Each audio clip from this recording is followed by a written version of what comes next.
Bonsoir, c'est la double minute chrono et ce soir on parle de zone d'activité économique. Qui êtes-vous? Alors moi je m'appelle Claire-Antoine et je suis consultante et j'accompagne les entreprises dans la prise en compte des enjeux sociaux et environnementaux. Alors ce soir on parle zone d'activité économique. Le lien est peut-être pas direct avec votre activité, en revanche peut-être plus avec les questions d'ancrage territorial et de dynamique collective. Comment vous vous positionnez par rapport à ça? Effectivement, aujourd'hui, disons que les enjeux environnementaux, c'est des enjeux qui sont vraiment liés proprement au territoire et en fait à la géographie du territoire.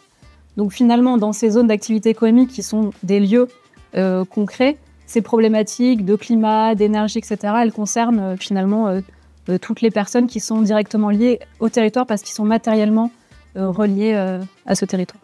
Et quel est aujourd'hui le frein le plus difficile à lever justement pour matérialiser ces collectifs? Alors souvent, c'est que la prise en compte, en tout cas si je repars sur les questions d'enjeux environnementaux, en général, ils sont pris en compte vraiment au niveau de chaque entreprise. Et comme le disait un des experts tout à l'heure, en fait, dans les zones d'activité économique, les entreprises s'installent les unes à côté des autres sans forcément qu'il y ait d'interaction. Donc c'est pas forcément dans la culture d'une entreprise d'aller au-delà de son organisation et de son activité. Donc là, l'idée, ça va être de commencer à trouver des sujets communs qui concernent tout le monde. La question de la mobilité des salariés en est un. Et finalement, de trouver un prétexte pour pouvoir commencer avec des petits pas à s'engager sur ces enjeux de transition et aussi de coopération. Est-ce que ce serait ça votre conseil pour accélérer? C'est une stratégie de petits pas?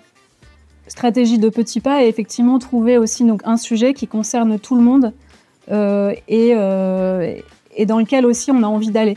C'est-à-dire que si on n'est pas motivé pour agir, au final, il ne se passera rien. Donc, aller au-delà des contraintes et regarder les opportunités dans l'action.